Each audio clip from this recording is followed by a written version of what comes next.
Keto diet అని మనకి దాదాపు ఒక 70-80 సంవత్సరాల క్రితం కూడా మనకి కీటో డైట్ అనేది ఎలా అంటే కీటోన్స్ మన రక్తంలో కీటోన్స్ అనేటువంటి పదార్థాలు ఎక్కువగా ఉన్నట్లయితే కొన్ని సందర్భాల్లో మన మెదడుకి ఉపయోగంగా ఉంటుంది అన్నమాట. అంటే మెదడు అనేది రక్తంలో గ్లూకోజ్ను ఉపయోగించగలదు. రక్తంలో గ్లూకోజ్ ఒకవేళ ఏ కారణం చేతనా తక్కువ అయితే రక్తంలో కీటోన్ బాడీస్ అంటాం అనమాట. కీటోన్ బాడీస్ అంటే ఎసిటాల్డిహైడ్, ఎసిటోను, బీటా హైడ్రాక్సీ బ్యూటరేట్ అనేటువంటి 3 ఆమ్ల పదార్థాలను కీటోన్ బాడీస్ అంటాం. ఈ మూడిటి ద్వారా శక్తిని సమకూర్చుకోగలగదు మెదడు.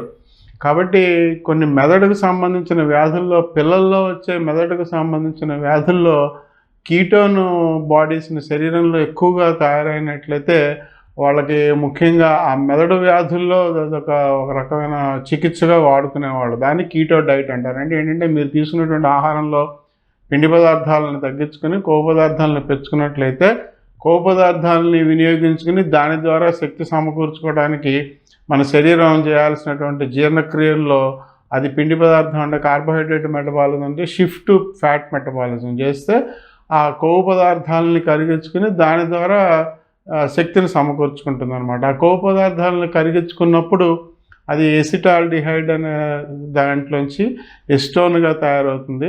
బీటా హైడ్రాక్సీ బ్యూటరేట్ ఇవన్నీ కీటోన్ బాడీస్ అనమాట.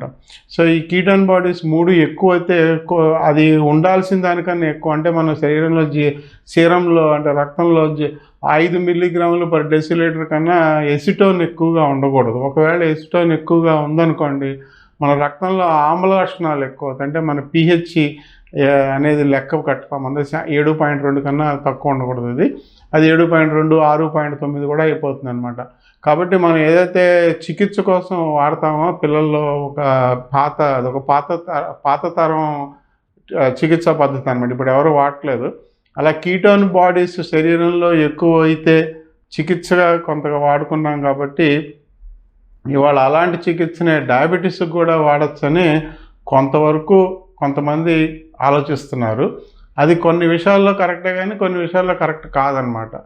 డయాబెటీస్ నియంత్రణలో కూడా కీటో డైట్ వలన మనం కొంతవరకు ఉపయోగంగా ఉంటుందని కొంతమంది ఆలోచించారు.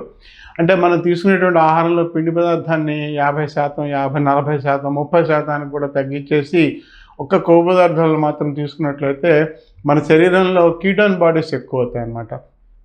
ఒకప్పుడు 1922 ముందు మనకి ఇన్సులిన్ లేని రోజుల్లో అంటే మనకి ఇన్సులిన్ అందుబాటులో లేదు, ఇన్సులిన్ తయారవ్వలేదన్నమాట.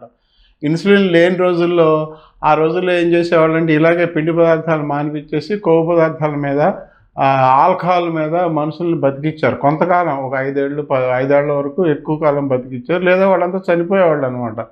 ఇన్సులిన్ అవసరం ఉండే డయాబెటీస్ వచ్చిన వాళ్ళు ఇన్సులిన్ లేనట్లయితే 1922 ముందు దాదాపు అందరూ కూడా 20-25 ఏళ్ల వయసులో చనిపోయారు. చనిపోయే వాళ్ళు 4-5 ఏళ్ల పాటు ఎక్కువ కాలం బతికించడానికి వాళ్ళ చేత పిండి పదార్థాలు మానిపించి ఒక్క కొవ్వు పదార్థాలను మాత్రమే తినిపించేవాడు. ఎందుకంటే పిండి పదార్థాలు జీర్ణక్రియలో ఇన్సులిన్ అవసరం ఉంటుంది.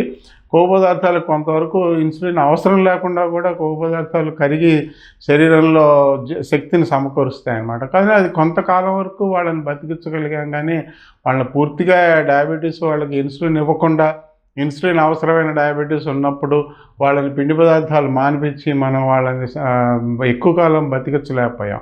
కాకపోతే అలాంటి కొన్ని వైద్య పద్ధతులు కొన్ని ఆహారంలోని మార్పులు చేసి డయాబెటీస్ నియంత్రణలో తీసుకురావచ్చని కొంతైనా పూర్తిగా కాకపోయినా కొంతైనా మనం వాడేటువంటి మందులతో పాటు మనం వాడేటువంటి ఇన్సులిన్తో పాటు మనం వాడేటువంటి వ్యాయామ నియమాలతో పాటు ఆహార నియమాల్లో కూడా పిండి పదార్థాన్ని లో కార్బ్ డైట్ అనేది వాళ్ళు బాగా ప్రాచుర్యంలోకి వచ్చింది.